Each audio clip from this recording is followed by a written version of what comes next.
Bismillahirrahmanirrahim. Assalamualaikum warahmatullahi wabarakatuh. Waalaikumsalam warahmatullahi wabarakatuh. Bertemu kembali bersama saya Silvi di Dialog Hukum Podcast STH Pasundan Sukabumi. Nah, tentunya masyarakat sipil atau publik ya berperan juga untuk ikut mengawasi dalam uji material suatu undang-undang. Nah, semuanya akan kita bahas di sini di podcast STH Pasundan Sukabumi.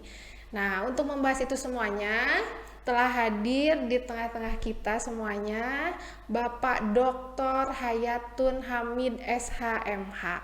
Beliau ini adalah seorang dosen, seorang akademisi, dan saat ini menjabat sebagai Kepala Prodi STH Pasundan Sukabumi. Langsung aja yuk kita sapa beliau. Bapak, Assalamualaikum. Sampurasun Bapak Dokter. Waalaikumsalam warahmatullahi wabarakatuh. Gimana Siap Bu apa Silvi. kabar? Iya. Alhamdulillah.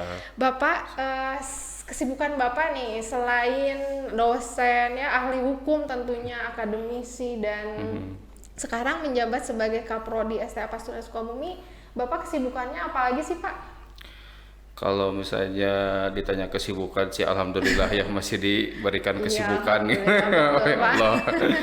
Ya diantaranya saya juga sebagai lawyer ya di salah satu iya. kantor hukum di Kota Bandung. Kemudian saya juga konsultan terkait penyusunan rancangan peraturan daerah Oh iya. di beberapa kabupaten, termasuk di Kabupaten Sukabumi dan Kota Sukabumi, kemudian di Kabupaten Bandung Barat. Wah, luar biasa. Kemudian kebetulan saya juga dipercaya sebagai konsultan di Sespim ya, iya, Sespim Polri. Kemudian saya juga terlibat dalam beberapa kegiatan penelitian, baik itu penelitian secara mandiri ataupun gabungan beberapa instansi. Masya Allah, luar biasa ya Pak kesibukan Bapak. Alhamdulillah. Oke. Bapak, hari ini itu kita akan membahas isu terhangat ya untuk hari ini. Kebetulan kan lagi hangat-hangatnya membahas mengenai uji material undang-undang, terutama undang-undang TNI ya.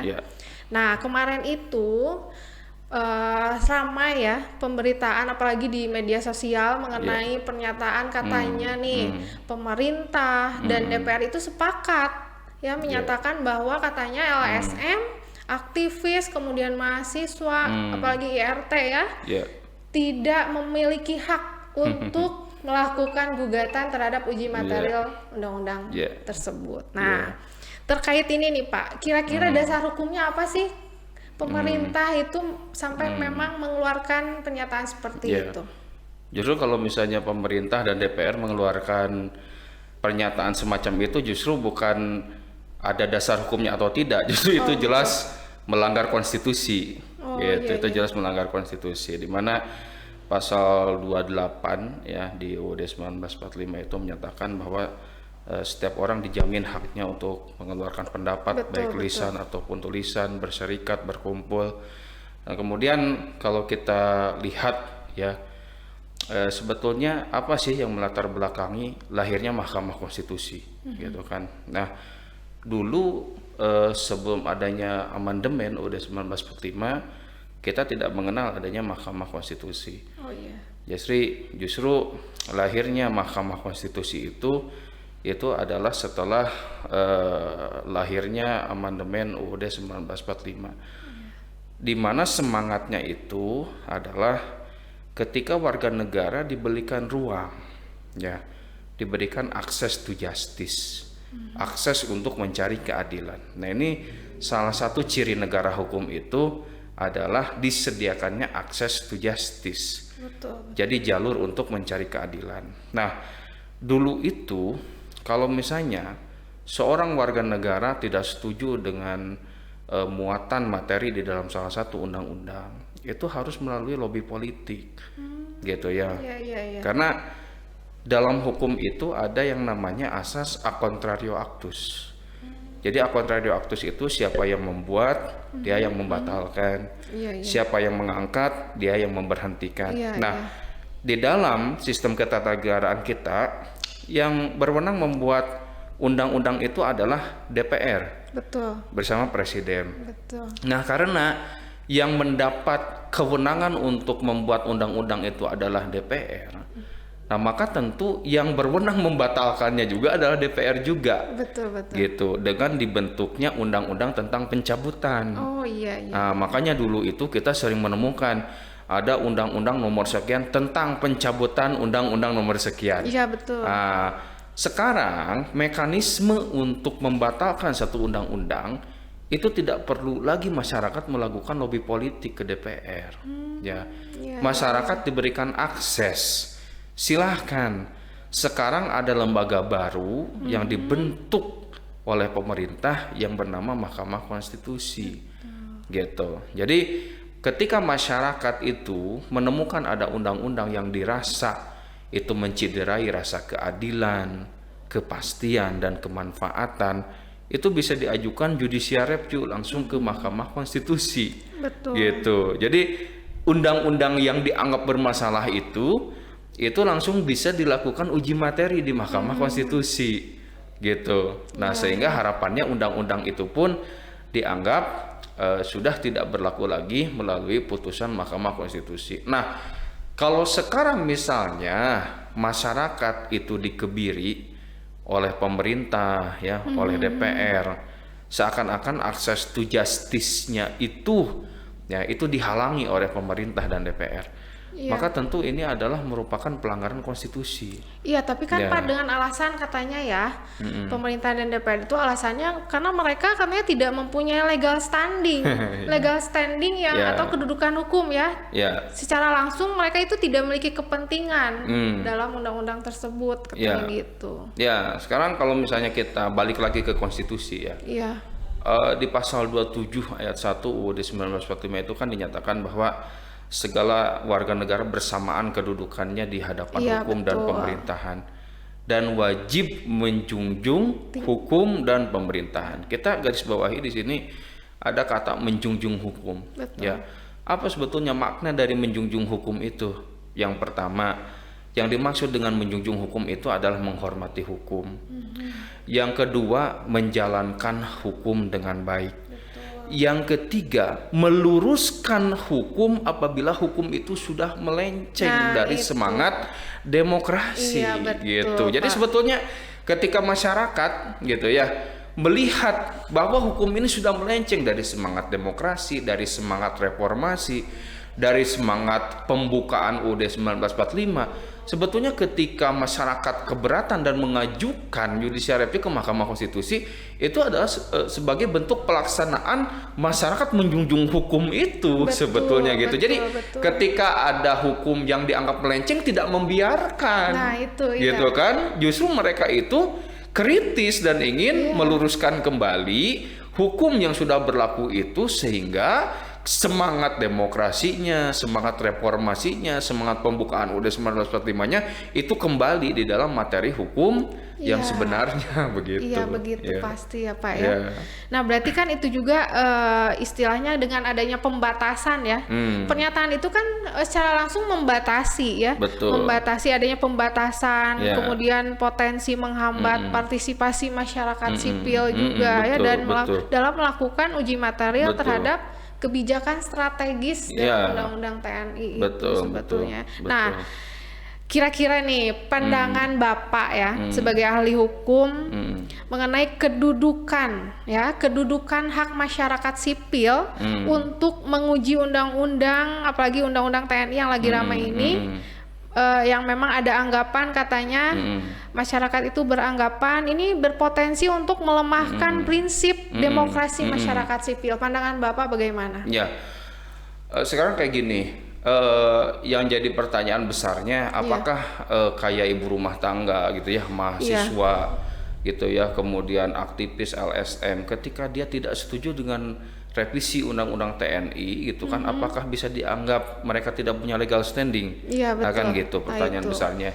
Sekarang kayak gini, saya tanya balik misalnya, pemerintah memberlakukan undang-undang ketenaga kerjaan umpamanya gitu ya. Sebagai seorang akademisi, saya melihat ini undang-undang bermasalah umpamanya. Padahal saya bukan seorang buruh pabrik misalnya gitu ya. Saya bukan seorang pekerja. Bisa saya misalnya saya seorang ASN gitu ya. Nah, Maka ketika saya melihat undang-undang ketenagakerjaan ini bermasalah, saya boleh nggak mengajukan judicial review ke Mahkamah Konstitusi? Boleh. Nah, gitu Hak kan? ya? Itu hak saya Hak. dalam artian tadi gitu ya, pasal 27 ayat 1. Ketika segala warga negara diwajibkan untuk menjunjung hukum, artinya ketika ada hukum yang melenceng, warga negara wajib meluruskan. Iya, betul. Gitu. Dia wajib memberikan kritik terhadap hukum yang dianggap itu sudah tidak lurus lagi dengan semangat-semangat kemanusiaan dan sebagainya. Begitu. Nah, kemudian kalau misalnya ditanya apakah itu menghambat atau mematikan iklim demokrasi, oh jelas, gitu ya, itu sangat jelas. Jadi salah satu ciri negara demokrasi itu, Bu Silvi, itu kan adalah kebebasan. adalah pertama kebebasan, ya, kemudian yang kedua itu partisipasi rakyat dalam pemerintahan. Itu kan intinya di situ, gitu kan. Nah, kalau kita lihat sejarah demokrasi itu kan tidak lepas dari dulu kan zaman Yunani ada polis Athena dan polis Sparta gitu. Kenapa Sparta dianggap polis atau negara yang otoriter? Betul. Karena memang warga negaranya itu tidak dilibatkan dalam kebijakan-kebijakan pemerintahan. Otoriter ya. Betul. Nah, beda dengan di Athena gitu kan, ketika masyarakat itu betul-betul dilibatkan dalam semua kebijakan. Nah, itulah kenapa demokrasi itu ciri khasnya itu adalah bagaimana masyarakat itu justru dilibatkan. Nah, sekarang kalau misalnya dalam memberikan kritik saja itu masyarakat sudah dikebiri, sudah tidak diberikan akses to justice. Nah, sebenarnya kita sudah juga melanggar prinsip-prinsip demokrasi di sini. Betul, betul, Pak. Nah, jadi kira-kira nih ya, menurut Bapak proses pembentukan undang-undang khususnya undang-undang TNI ini ya, apakah memang sudah memenuhi prinsip keterbukaan ataukah belum? Apa memang misalnya terkesan tertutup dan minim partisipasi publik? Ya, jadi sebetulnya begini Bu Silvi, jadi ada kekhawatiran sebetulnya ya dari masyarakat terkait undang-undang revisi undang-undang TNI ini gitu kan. Di antaranya khawatir konsep duit fungsi ABRI itu terlahir kembali di iklim demokrasi sekarang. Nah, sebagaimana kita ketahui bahwa bisa dipungkir atau tidak, masyarakat Indonesia itu sebetulnya ada traumatik tersendiri dengan pemerintahan militer, gitu kan. Bagaimana Pak Harto waktu itu Orde Baru berkuasa 32 tahun. Nah, di situ kan dominasi militer sangat bisa kita lihat. Betul. Ya, dominasinya di semua lini, gitu kan.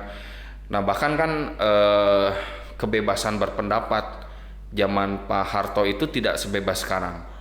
Bahkan dulu kan sudah menjadi rahasia umum ya. Kalau misalnya ada orang yang kontra dengan kebijakan Pak Harto kan, itu bisa dikebiri gitu kan, bahkan dihilangkan tiba-tiba sampai hilang, sekarang tiba-tiba hilang dan sampai sekarang tidak diketahui di mana rimbanya gitu kan.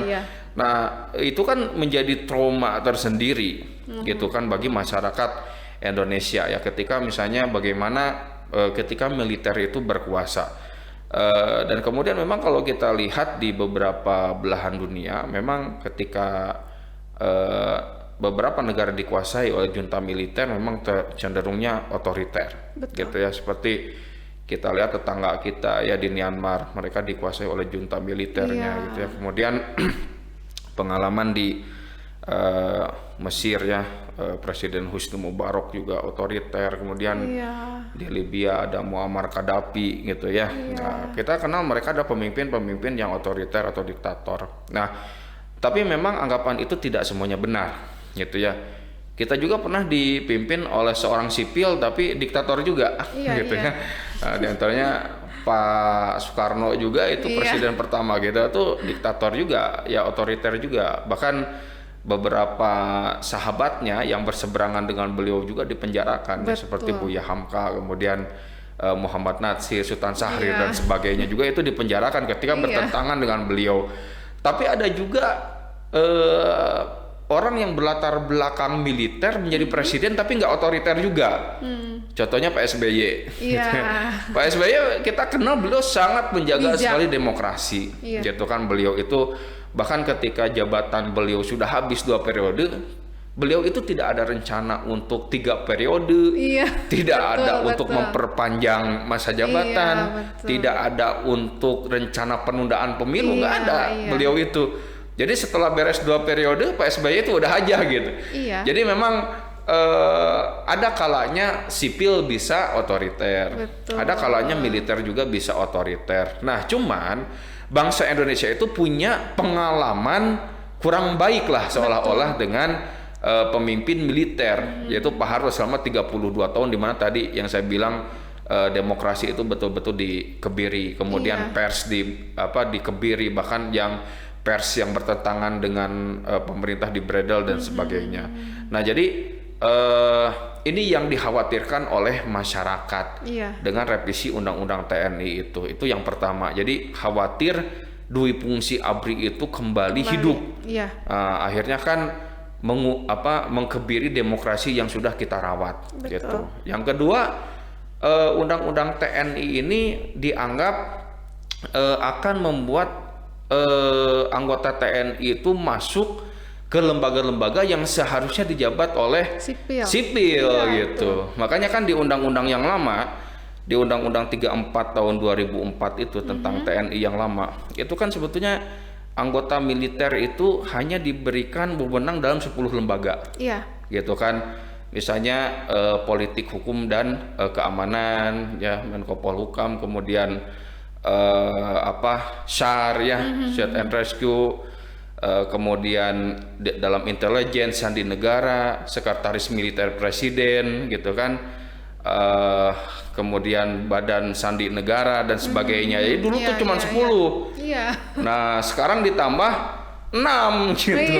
Ditambah 6 gitu kan. Jadi sekarang di Badan Narkotika Nasional, kemudian di Badan Penanggulangan Terorisme BNPT, kemudian di Badan Penanggulangan Bencana BNPB, kemudian di Kejaksaan juga sekarang bisa masuk.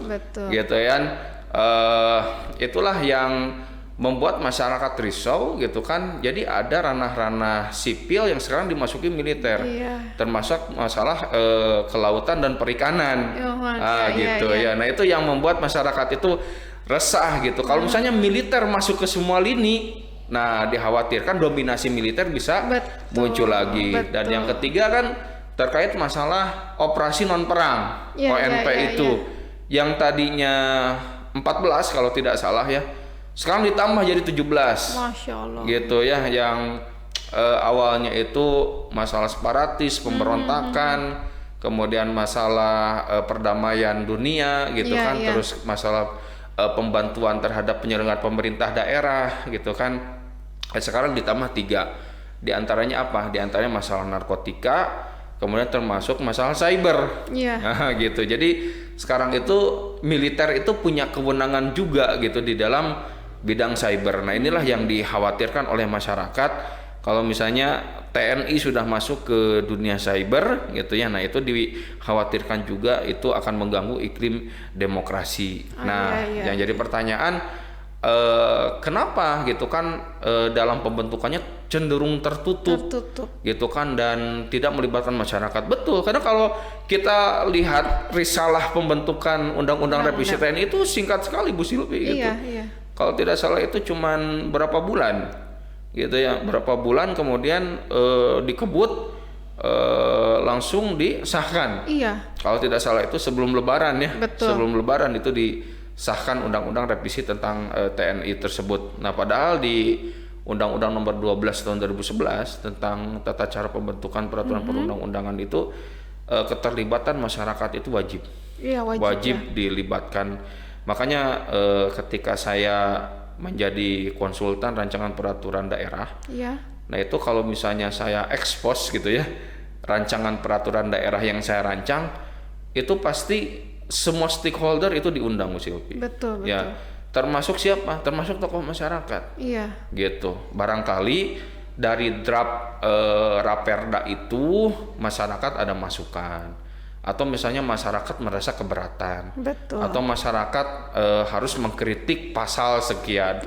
Jadi itu keterlibatan masyarakat wajib, wajib siapapun itu gitu. Karena apa? Karena pasti yang menjalankan dan kena dampak dari peraturan itu pasti masyarakat juga. Seperti itu, Silvia. Betul. Menarik sekali nih Sobat Hukum ya kalau sudah diskusi sama beliau ini ya. Nah, kira-kira nih Pak, apakah ada langkah lanjut nggak terkait misalnya memang kalau sudah tahu masyarakat publik ya ketika misalnya MK sudah jelas-jelas menolak gugatan yang telah diajukan itu. Kira-kira langkah lanjutnya seperti apa? Karena memang apalagi menganggap masyarakat tidak memiliki legal standing yang jelas begitu, legal standing yang jelas. Nah, kira-kira langkah lanjutnya apa? Langkah lanjutnya pertama begini. Yang pertama karena memang kan putusan MK itu final and binding. Betul. Gitu ya. Jadi tidak ada upaya banding gitu ya dari putusan tersebut. Langkah pertama tadi itu kita bisa lakukan lobby politik. Ya masyarakat punya hak gitu ya untuk memberikan masukan kepada parlemen. Gitu ya. Melalui siapa? Bisa melalui partai politik gitu kan, atau misalnya melalui perorangan anggota dewannya langsung, atau misalnya melalui komisi berapa gitu ya yang berwenang dalam masalah ini, misalnya komisi 1 gitu ya, bisa memberikan masukan misalnya agar misalnya undang-undang TNI yang sudah dirubah ini dirubah kembali gitu ya. Nah cuman proses ini pasti lama gitu ya. Selama anggota dewan yang menjabat sekarang adalah orang-orang yang turut serta mengesahkan undang-undang revisi TNI, sulit saya pikir. Betul. Kecuali kalau misalnya anggota dewan di periode baru, orang-orangnya baru, gitu ya, pemahamannya baru, mungkin bisa masyarakat memberikan keyakinan juga kepada mereka untuk meyakinkan, tolonglah bahwa undang-undang ini, yuk kita revisi lagi, atau bahkan mungkin dicabut dan dibentuk undang-undang baru, bisa saja, gitu ya. Nah, tapi memang itu pasti prosesnya lama sekali. Atau misalnya yang kedua, gitu ya, ketika misalnya gugatan itu ditolak, ya, itu kalau misalnya dalam istilah hukum itu ada novum, ya. Betul. Novum itu bukti baru. Misalnya dengan argumen seperti ini MK menolak. Nah, boleh jadi misalnya dengan argumen yang lain MK bisa menerima. Ya, karena ada beberapa undang-undang itu yang awalnya gugatannya itu ditolak, tapi ketika digugat di kemudian hari MK bisa menerima lagi. Gitu, ya. Contoh misalnya ada beberapa undang-undang yang beberapa kali digugat dan ditolak.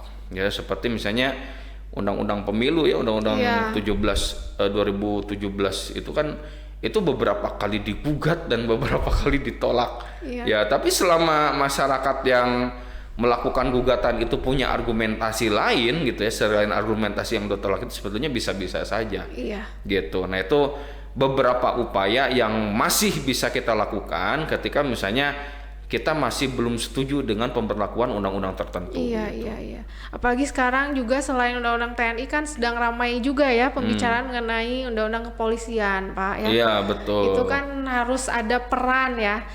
Peran masyarakat, peran sipil, masyarakat sipil dalam proses pembentukan suatu undang-undang. Nah, apalagi sekarang ya banyak sekali baik mahasiswa, masyarakat umum yang memang melakukan demonstrasi terkait hal ini ya. Iya.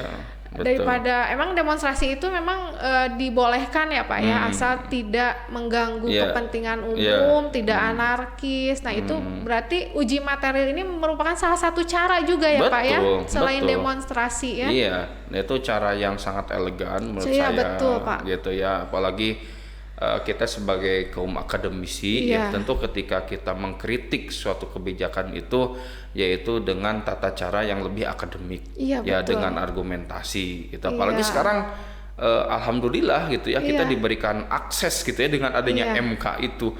Dulu itu proses untuk mengganti undang-undang itu ya tadi saya bilang lobby politik gitu, sehingga bagaimana anggota dewan itu yakin bahwa undang-undang ini harus direvisi gitu.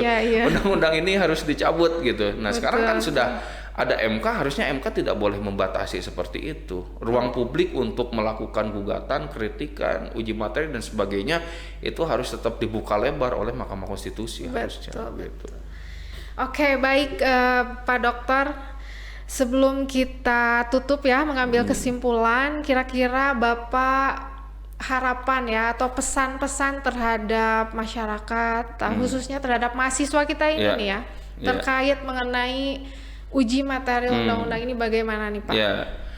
Jadi sebetulnya sebagai akademisi ya, saya lebih berharap bahwa TNI itu kembali ke fungsi awalnya, Iya. ya, yaitu sebagai alat negara dalam menjaga pertahanan, ya, dalam menjaga pertahanan kedaulatan negara, gitu ya. Memang dikhawatirkan, gitu ya, ketika TNI itu masuk lebih jauh ke lembaga-lembaga sipil, gitu kan, itu khawatirnya netralitas dan sebagainya, gitu ya. Kemudian profesionalismenya itu juga kan yang sebetulnya yang dikhawatirkan oleh masyarakat. Sebenarnya gini loh, masyarakat melakukan kritik terhadap revisi undang-undang TNI itu sebetulnya bentuk sayangnya masyarakat sebetulnya, ya, bentuk cintanya masyarakat kepada TNI. TNI itu lahir dari rakyat, ya, untuk rakyat dan oleh rakyat. Betul, Pak. Gitu ya. Nggak mungkin ada TNI kalau nggak ada rakyat. Iya. Ya, bahkan nama awal TNI sendiri adalah Tentara Keamanan Rakyat. Gitu. Jadi rakyat itu adalah ruh yang paling utama dalam diri TNI. Makanya ketika rakyat memberikan kritik, memberikan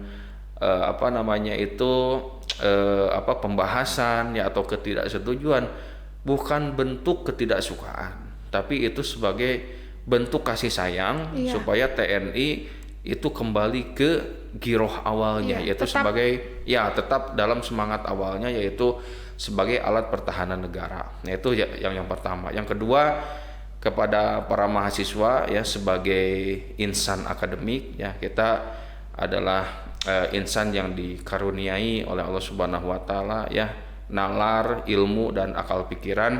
Betul. Maka dalam mengkritik atau menyatakan suatu pendapat, marilah kita sampaikan dengan cara yang lebih baik, Betul, Pak. lebih elegan, gitu ya, lebih terpelajar, karena sebetulnya itulah jati diri kita, gitu ya. Itulah jati diri kita ketika misalnya kita menyampaikan suatu hal yang harus kita kritisi itu justru dengan argumen, gitu ya, Iya. bukan dengan otot. Betul, Gitu Pak. ya, bukan dengan otot, bukan dengan kekerasan. Apalagi memancing anarkis, ya, Pak, ya. Itu seperti sangat itu, tidak dianjurkan. gitu ya. Kenapa tidak, gitu ya? Betul. Kalau misalnya mahasiswa STH Pasundan Sukabumi itu justru sebagai pelopor dari adanya misalnya gugatan judicial review terhadap Betul. undang-undang apa. Ya, kita jangan kalah sama mahasiswa UI, gitu ya. Iya, betul. Mahasiswa UI itu sudah banyak yang bolak-balik ke MK, gitu Iya, ya. betul, Pak. Iya, betul. Mahasiswa UI itu banyak yang bolak-balik ke MK ngegugat undang-undang Iya, ini. itu. Itu luar biasa itu. Nah, kenapa enggak, gitu ya? Mahasiswa STH Pasundan Sukabumi itu nanti yang giliran bolak-balik ke MK Iya. untuk menggugat undang-undang Betul. undang-undang ini dan itu, Betul, karena Pak. dianggap itu menyalahi konstitusi. Nah, itu Iya. seperti itu, Ya. ya. Oke. Oke, baik, terima kasih Bapak. Sebelum kita akhiri, kita ambil kesimpulan dengan singkat, ya, Pak, ya, siap. bahwa memang masyarakat publik, ya, masyarakat sipil itu memang berperan, ya, Pak, ya, Ya. sebagai pengawas, iya, Pak. Betul. Sebagai pemohon juga bisa, ya, yang dapat menguji konstitusional Betul. melalui uji material Betul. suatu undang-undang, Betul. agar tentunya sesuai dengan konstitusi dan prinsip-prinsip hukum yang berlaku, Betul, ya. betul sekali. Dengan syarat harus memang memiliki legal standing yang jelas, betul, Pak? Iya. Ya, jadi legal standing ini dalam artian itu dia punya argumentasi. Betul, argumentasi. Bahwa undang-undang ini memang harus diuji. Bukan gitu. tidak memiliki kepentingan terhadap undang-undang itu, Iya, ya, Pak, ya. saya pikir Semuanya semua orang punya hak. punya kepentingan, punya hak yang ya, sama punya hak yang untuk sama. melakukan uji materi. Apalagi Iya. equality before the law, Betul, semua orang betul sekali. memiliki kedudukan yang sama, di di mata depan hukum. hukum. Gitu. Seru sekali Bapak, karena mengingat waktu, ya. Kita akhiri sampai di sini. Terima kasih Bapak Ya, atas sama-sama, waktunya. Bu Silvi. Semoga Terima insya kasih. Allah ilmunya ini sangat bermanfaat Amin, sekali, amin, terutama amin, bagi ya Rabbal Alamin. mahasiswa, ya, umumnya bagi masyarakat umum. Baik, terima kasih Sobat Hukum telah setia untuk mengikuti kami. Kita bertemu di episode-episode selanjutnya, tentunya dengan tema-tema dengan isu yang menarik hari ini, ya. Terima kasih. Wabillahi taufik wal hidayah. Wassalamualaikum warahmatullahi wabarakatuh. Waalaikumsalam warahmatullahi wabarakatuh.